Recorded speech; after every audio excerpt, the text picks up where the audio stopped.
لله صبر زينب العقيلة، كم شاهدت مصائبا مهولة، رأت كرام قومها الأماجد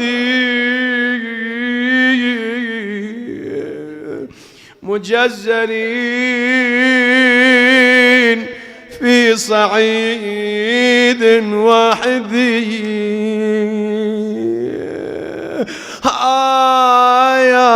يا زينب زينب هاج مني أنا زينب وصبري هاج مني، والله أنا زينب وصبري هاج مني، وجمر نار المصايب هاج مني، ثلاثة من الثلاثة هاج مني، وزمان وكربلاء وكمال ومية. أريد وأن مع زينب أولا نعيها زمان وكربلاء وقمايا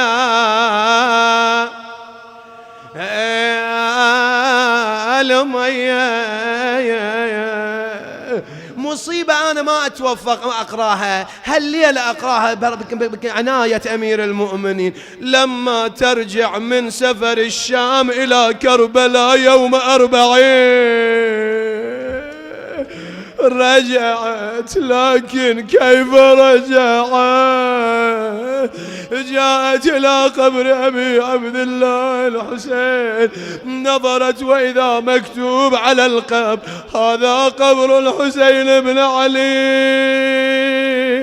الذي ذبحوا عطشانا. يا انت اذا الله وفقك زيارة كربلاء، اذا مريت على الفرات شو تقول؟ شلون تحكي مع الفرات؟ زينب انا ما ادري ما حالها لما مرت على ماء الفرات، تنادي يا ماء الفرات ايش كان عذره، والله يا ماي الفرات ايش كان عذرك، يموت السبط ضامع لكدره، والله يموت السبط ضامع لكدره.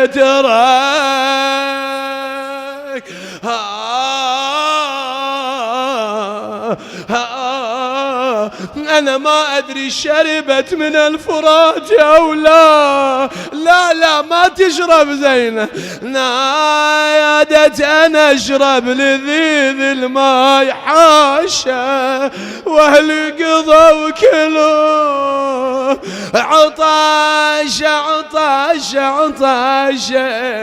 جاءت إلى قبر أبي عبد الله، نادت أخي يا أبا عبد الله أريد الرجوع إلى المدينة، يا أبا عبد الله خرجت من المدينة وأنت معي، العباس علي الأكبر، الآن أرجع إلى المدينة، خويا شلون طبتي للمدينة،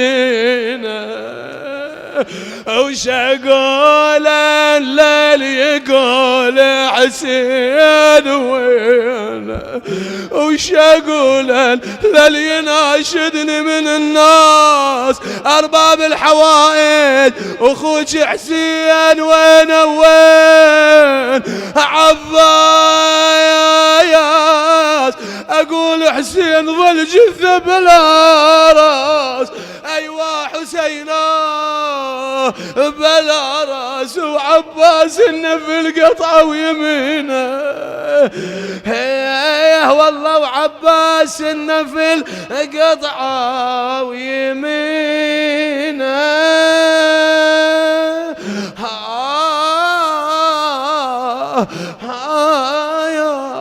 يا أهل يثرب لا مقام لكم، يا نازلين بكربلاء هل عندكم خبر لقتلانا وما أعلى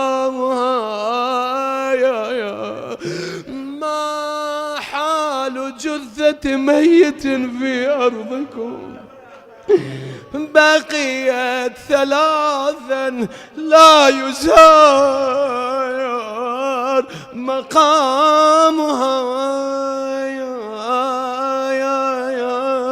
يا ميتا ترك الألباب حائرة، وبالعراء ثلاثا جسم تركا.